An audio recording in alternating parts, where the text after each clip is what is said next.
Cameras, set, action. Oh, do I have to explain it?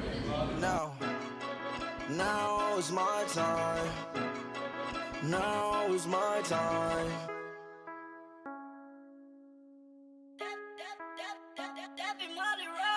I gotta tell my bestie, someone call my bestie. Think I found my bestie. Link up, make the check bleed.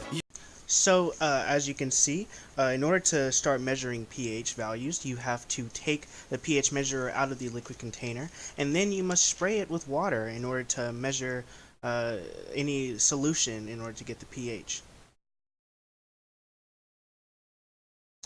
So, after you wash it with water, or rather rinse it with water, in order to calibrate it, you have to put it in a buffer 7 solution, and as you can see, she just typed in 7.0.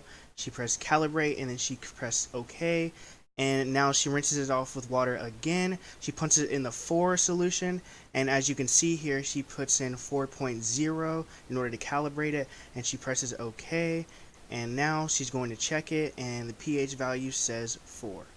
Well, close to it. Okay, so after you have now calibrated your pH meter, you simply just get the solution that you would like to measure the pH of, and you put the measurer inside of it after you have sprayed water on it, of course, and then you wait for the pH that is on your meter to settle down before you write down the actual value of it. And as you can see here, she got a 3.37.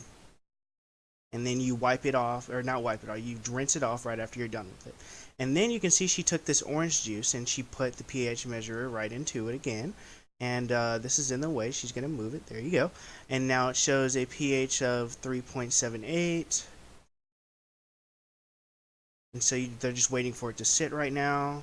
And then they determine, okay, 3.77, it stayed there for a while. You rinse it off right after again, so you're able to measure any other solution. And now she's going to take the NaOH, and after she rinsed it off, she's going to put the measure into that, and then wait for that value to settle as well. And as you can see here, we have our results with the orange juice having a pH of 3.77, the apple juice having a pH of a 3.37, and the sodium hydroxide having a pH of 13.38. And here you can see Avery. What he's doing is we just wanted to make sure that all of our calculations were correct. So near the end of it, we basically just cleaned off the measurer and we put it into the buffer 7 solution just to make sure that our pH meter was good to go, so we didn't have to redo anything.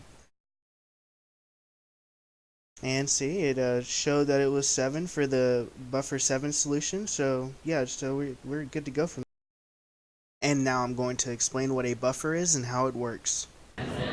The buffer keeps the pH from changing dramatically when you add in an acid, and it keeps the solution steady.